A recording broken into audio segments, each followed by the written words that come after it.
Welcome to GatewayC Live, Greater Manchester. Fast facts, supporting earlier and faster cancer diagnosis. 12 tips to identify seborrhoeic keratosis. Our specialist is Dr. Chris Davies. So, SebKs, they are very common. They increase with age. They're more common in fair skin. Why do we get them? Well, that's a good question, but the thought is it's probably related to trauma. And the commonest trauma is sunlight.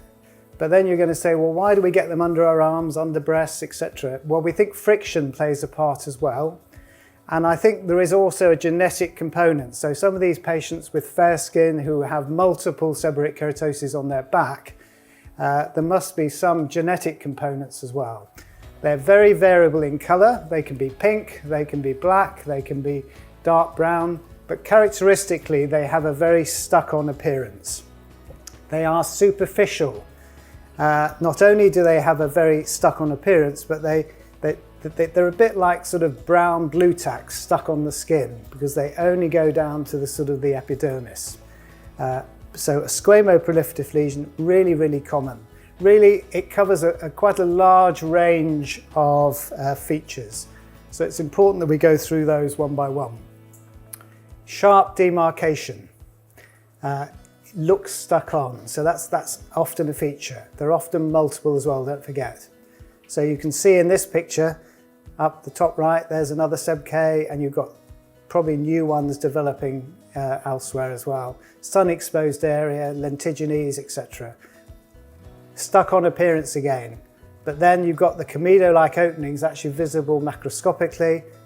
The milial cyst there, that white area just there, and a few more there as well. So very sort of typical sort of feature. And that's quite dark, that one. And that sometimes worries people when they see these dark lesions or so-called acanthotic sort of seborrhoeic keratoses. But when you look carefully, even without the dermoscope, it looks reassuring.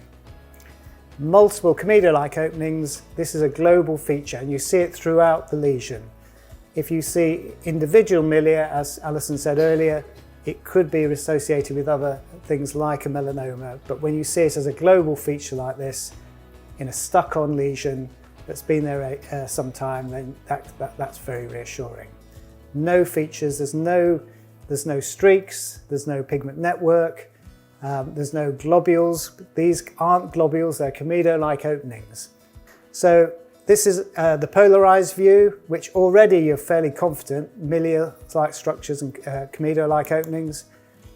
But when you actually stick it under, with a bit of gel under non-polarized light, the milial cysts particularly really shine out like headlights. And that really helps you to make the diagnosis. But as we said earlier, milia-like cysts can occur in melanomas.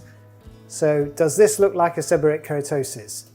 Well, first of all, are there any melanocytic features? You might think that there might be a little bit of pigment network here at the top right. It certainly doesn't have the typical symmetrical stuck-on appearance, multiple colours.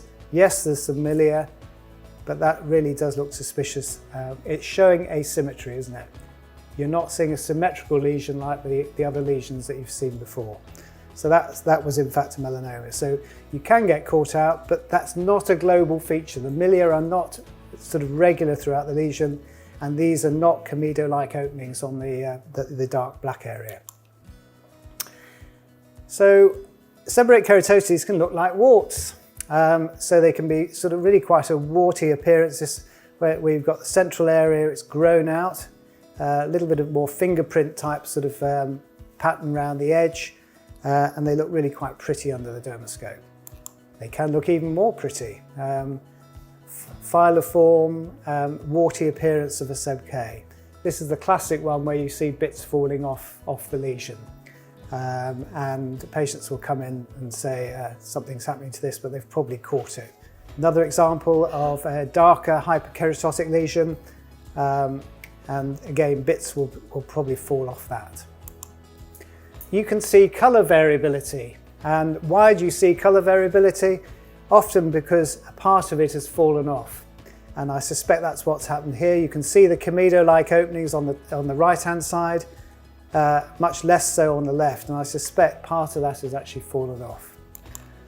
Another example of colour variability looks a little bit worrying under the dermoscope, but there are multiple other lesions here on this patient's back which look like Seb-K, and when you actually look at this, that's probably had a bit of trauma, and you can see the sort of the warty sort of frond appearance.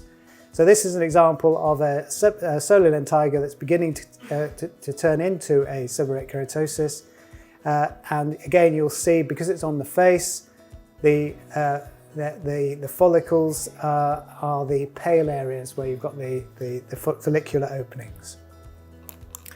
Another example of a much sort of blander seborrhoeic keratosis stroke solar lentigo, moth-eaten border, pretty featureless. That's a very common finding. You'll be able to find lots of those in your patients with type 1, type 2 skin. And you can get pretty fingerprint structures as well. This is obviously quite vascular, meaning it's quite red, but again, no evidence of any melanocytic features. It's all very similar in structure, almost cerebriform as well. And again, fingerprint structures in a thicker lesion, but again, really quite stuck on. And again, another patient with basically the fingerprint pattern or cerebriform patterns are caused by pigment bands, and you can see that they vary in often quite curved, but they can form cerebriform patterns, they can form coral-like patterns. They really do look quite pretty. And this is an example of a scallop type parallel lines seborrhoeic keratosis, and you can see the nice lines coming out with the pigment bands. And this is the brain-like cerebriform patterns, again with the thicker pigment bands. And this one has the Saint-Tropez sign. So what's the Saint-Tropez sign? Fake tan.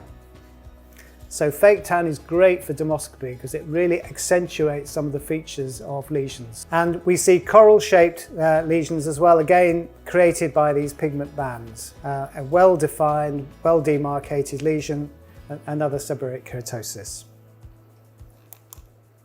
And then you do see vascular structures. Alison said that you will see hairpin vessels in squamoproliferative lesions, and you can see, particularly around the edge of this lesion, some hairpin vessels, perhaps often quite difficult to see because they're often obscured by the keratosis in the skin. Another example of a hyperkeratotic lesion with some hairpin vessels down the left-hand side here as well. So I would say probably the vascular features of seborrhoeic keratosis are the ones that you're least likely to see, but when you do see them, they do occur in seborrhoeic keratosis, but don't forget they do occur in other squamoproliferative lesions like SCC as well. So if you're not sure, that's the sort of lesion that you might need to refer.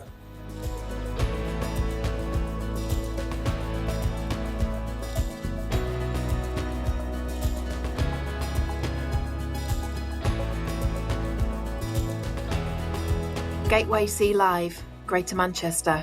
Fast facts, supporting earlier and faster cancer diagnosis.